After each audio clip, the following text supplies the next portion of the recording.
جگر کا خون دے دے کر یہ بوٹے میں نے پالے ہیں۔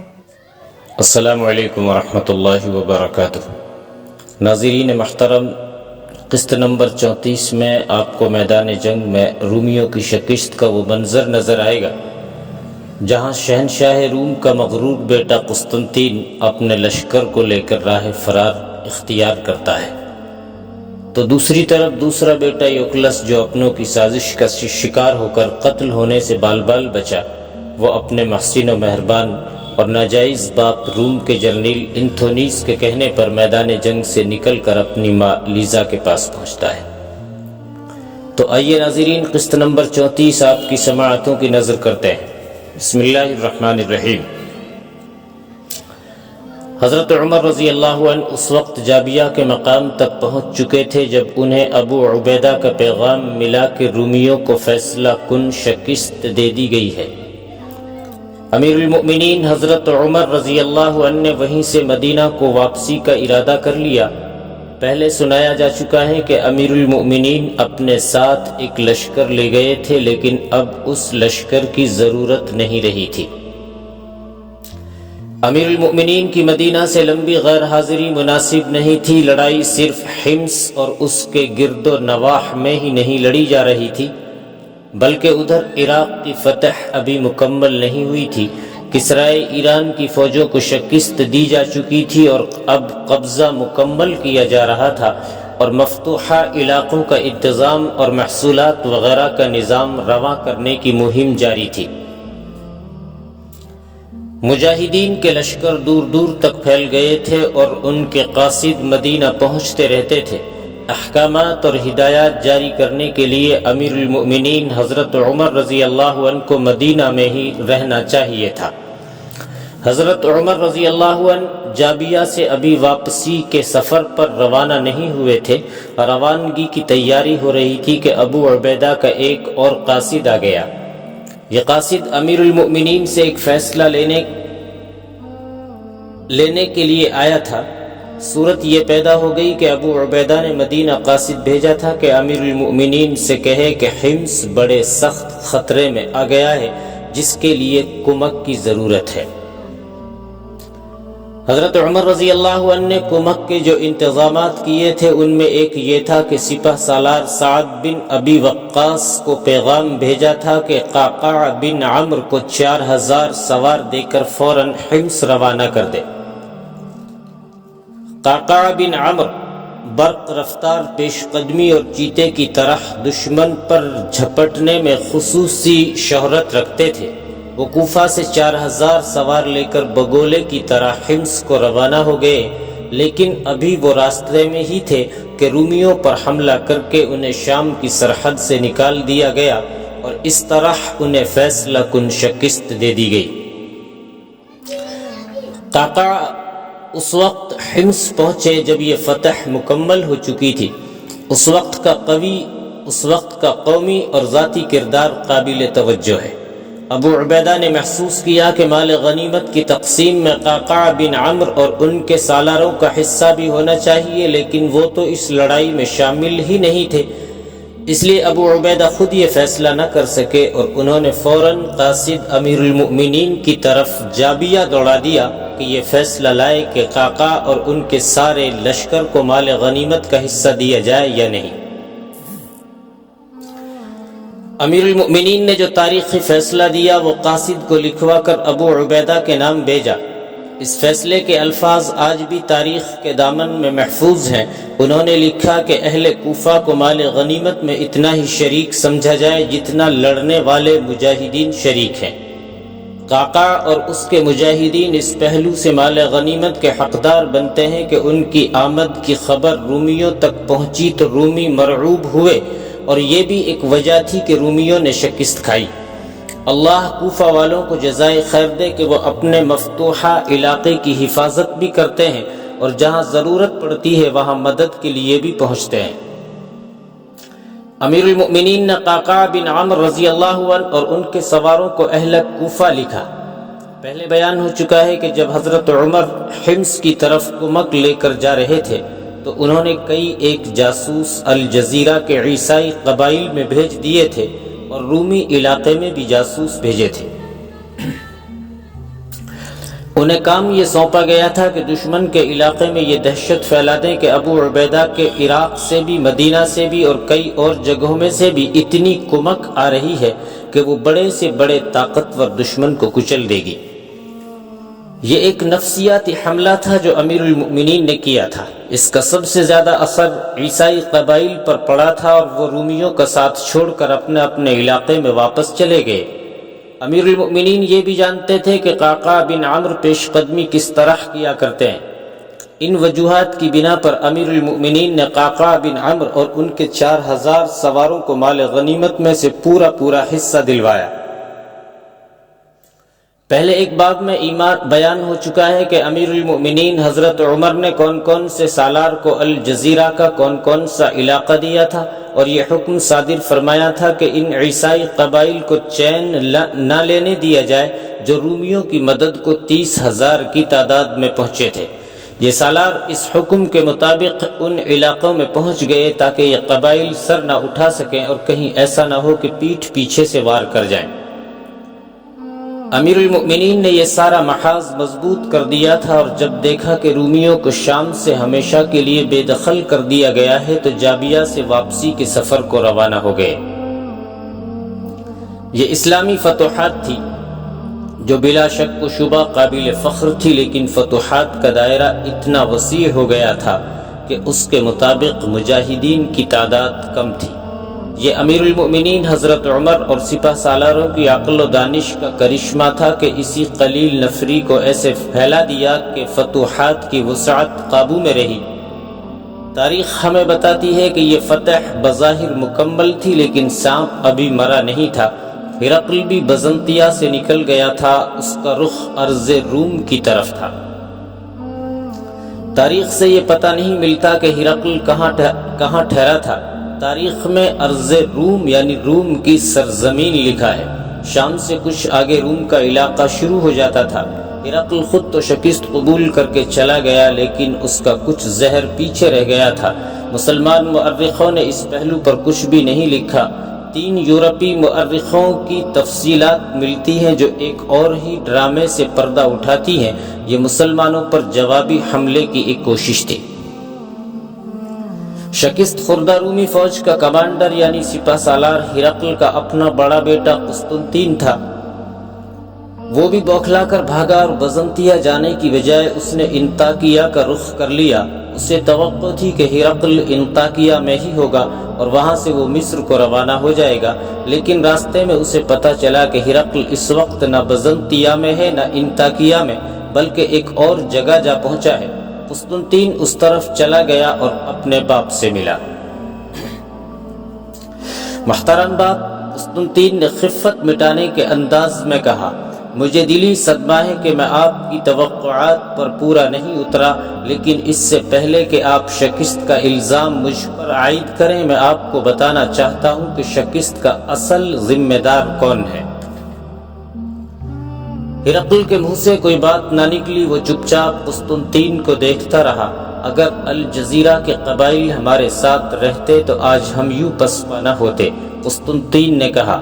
انہیں یوکلس نے بگایا تھا، یہ تو آپ کو بھی یقین ہے، لیکن لڑائی کے دوران ایک اور بڑا ہی خطرناک غدار سامنے آیا ہے، وہ ہے ہمارا ایک جرنیل انتھونیس۔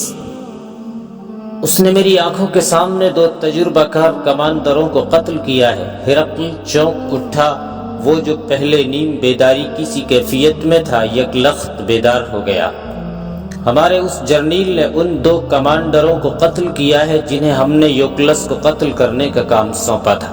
قسطنطین نے کہا، میں خود دیکھ رہا تھا، یوکلس الگ ہو کر لڑائی میں شامل ہو گیا تھا اور دونوں کمانڈر ہماری ہدایات کے عین مطابق اس تک پہنچ گئے۔ انتھونیس کچھ دور تھا، اس نے یوکلس کی طرف گھوڑا دوڑا دیا۔ ایک کمانڈر یوکلس پر تلوار کا وار کرنے ہی لگا تھا کہ پیچھے سے انتھونیس نے اس کمانڈر پر تلوار کا زوردار حملہ کر کے اسے گھوڑے سے گرا دیا۔ ہمارا دوسرا کمانڈر اپنے گھوڑے کو یوکلس کے گھوڑے سے آگے کر کے روک رہا تھا، لیکن انتھونیس نے عقب سے وار کر کے اسے بھی قتل کر دیا۔ میں وہاں سے چلا گیا۔ انتھونیس کو تو معلوم ہی نہیں تھا کہ ہم یوکلس کو قتل کروا رہے ہیں، پھر اس نے ان دونوں کمانڈروں کو کیوں قتل کیا؟ صرف اس لیے کہ وہ اپنی فوج کو کمزور کر رہا تھا تاکہ ہمیں شکست ہو۔ میں نے لڑائی کی صورتحال کے مطابق انتھونیس کی طرف قاصد لڑایا کہ اپنے دستے کو فلاں طرف لے جا کر مسلمانوں پر حملہ کرے، لیکن قاصد اسے ڈھونڈ ڈھونڈ کر واپس آ گیا۔ نہ اسے انتھونیس ملا نہ یوکلس۔ کیا یہ کھلی غداری نہیں؟ وہ اس وقت ہوں گے کہاں؟ ہرقل نے کہا۔ میں یہ بھی معلوم کر آیا ہوں، قسطنطین نے جواب دیا۔ وہ دونوں بزنطیہ چلے گئے تھے، وہاں جاتے دیکھے گئے ہیں۔ ہرقل پہلے ہی صدمے اور غصے سے نیم پاگل ہو چکا تھا۔ اس نے اپنے محافظ دستے کے کمانڈر کو بلایا اور بڑی ہی گرجدار آواز میں حکم دیا کہ ابھی بزنطیہ جاؤ اور جرنیل انتھونیس کو زنجیروں یا رسیوں سے باندھ کر یہاں لے آؤ۔ سورج کبھی کا غروب ہو چکا تھا اور رات گہری ہو گئی تھی۔ محافظ دستے کا کمانڈر 8-10 محافظوں کو ساتھ لے کر بزنطیہ کی طرف روانہ ہو گیا۔ بزنطیہ تک پہنچنے کے لیے 3-4 گھنٹے درکار تھے۔ ہرقل کا حکم تھا کہ اس جرنیل کو فوراً لایا جائے۔ محافظوں نے گھوڑوں کو ایڑ لگا دی اور گھوڑے سرپٹ دوڑتے گئے۔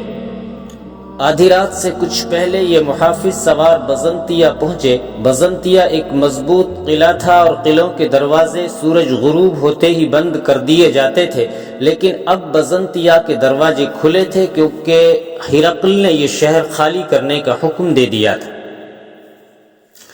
کمانڈر کو انتھونیس کے گھر کا علم تھا۔ اس نے اس گھر پر چھاپا مارا، لیکن مکان خالی پڑا تھا اور گھر میں کوئی بھی نہیں تھا۔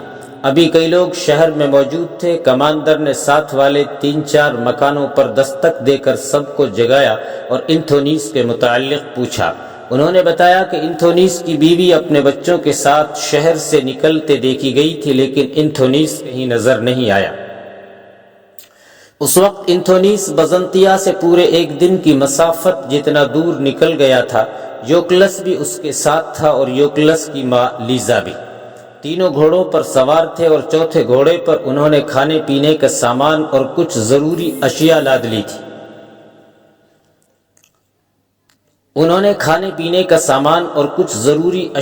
لی تھی۔ ان تک کسی کا پہنچنا ممکن نہیں رہا تھا۔ محافظ دستے کے کمانڈر نے واپس جا کر بتایا کہ انتھونیس کا گھر خالی ہے اور اس کے بیوی بچے بھی لاپتہ ہیں۔ قسطنطین نے یہ سنتے ہی کہا کہ وہ غدار اپنے بیوی بچوں کو ساتھ لے کر کہیں بھاگ گیا ہے۔ ہرقل پہلے ہی غصے سے باولا ہوا جا رہا تھا۔ اس نے حکم جاری کر دیا کہ یہ جرنیل جہاں کہیں نظر آئے اسے پکڑ کر اس کے سامنے لایا جائے۔ اور دوسرے غدار یوکلس کے متعلق کیا حکم ہے؟ قسطنطین نے ہرقل سے پوچھا۔ اب میں اسے معاف نہیں کر سکتا، ہرقل نے کہا۔ اس کا اب خاتمہ ہی کرنا پڑے گا، اور اگر اس کی ماں نے کوئی الٹی سیدھی حرکت کی تو میں اسے بھی دنیا سے اٹھا دوں گا۔ پورا ملک ہمارے ہاتھ سے نکل گیا ہے، میں تو اپنے آپ کو بھی معاف کرنے کے لیے تیار نہیں۔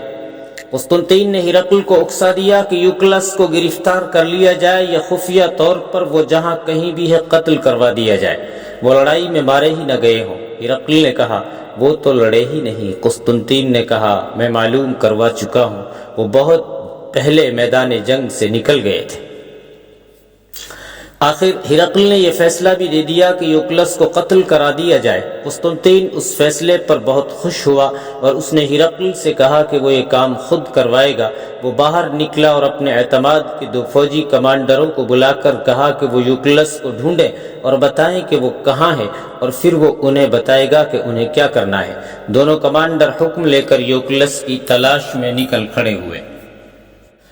رومی فوج اپنی بے انداز لاشیں اور شدید زخمیوں کو میدان جنگ میں چھوڑ کر پسپا ہو گئی تو مجاہدین نے مال غنیمت اکٹھا کرنا شروع کر دیا۔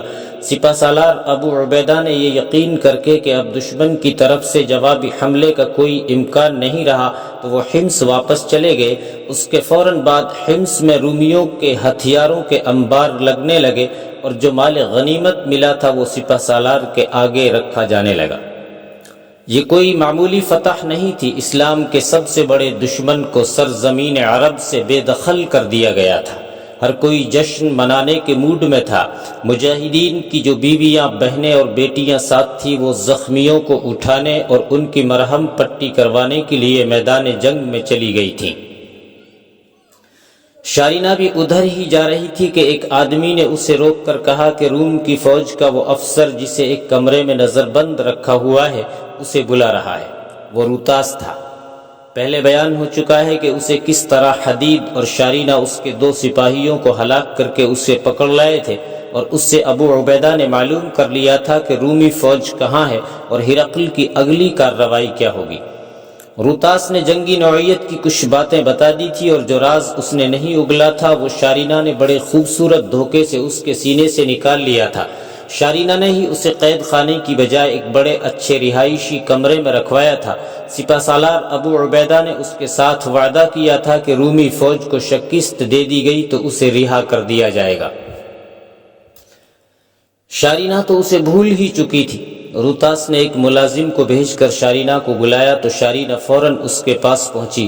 معلوم ہوتا ہے سپہ سالار اپنا وعدہ بھول گیا ہے۔ روتاس نے شارینہ سے کہا، کیا تم اسے میری رہائی کا وعدہ یاد نہیں دلاؤ گی؟ سپہ سالار آج ہی واپس آیا ہے۔ شارینہ نے کہا، میں ابھی اس کے پاس جا کر تمہاری رہائی کا حکم لے کر آتی۔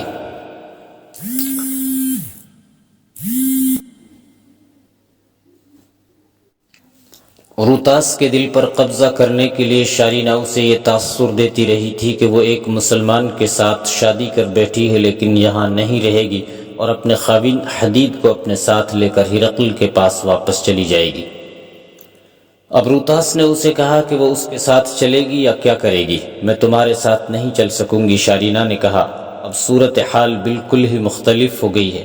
ہرقل نہ جانے کہاں سے کہاں جا پہنچا ہے، اور اس کی فوج کا تو وجود ہی نہیں رہا۔ میں حدید کو ساتھ لے کر جاؤں گی کہاں؟ تمہیں یہاں سے نکلوا دوں گی، اور جب کبھی موقع ملا تو میں بھی آ جاؤں گی۔ شارینہ سپہ سالار ابو عبیدہ سے جا ملی اور انہیں روتاس کی رہائی کا وعدہ یاد دلایا۔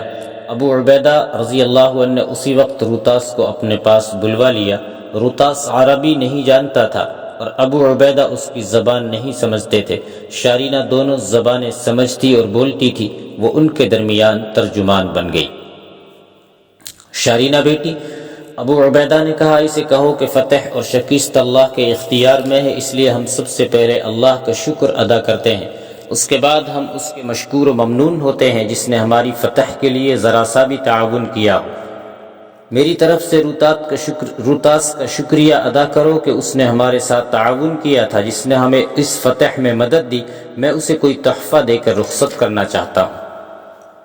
سپہ سالار ابو عبیدہ باہر نکل گئے۔ شارینہ نے روتاس کو اپنی زبان میں بتایا کہ سپہ سالار نے کیا کہا ہے، اور یہ بتایا کہ سپہ سالار اسے کوئی تحفہ دینا چاہتے ہیں۔ روتاس یہ کہہ ہی رہا تھا کہ اس کے لیے یہی تحفہ بہت ہی قیمتی ہے کہ اسے باعزت طور پر رہا کیا جا رہا ہے، کہ سپہ سالار ابو عبیدہ واپس آ گئے۔ ان کے ہاتھ میں ایک صلیب تھی جو بمشکل 6 انچ لمبی تھی۔ اس پر حضرت عیسیٰ علیہ السلام کا مصلوب بت بھی تھا۔ صلیب تو لکڑی کی تھی لیکن حضرت عیسیٰ علیہ السلام کا بت سونے کا تھا۔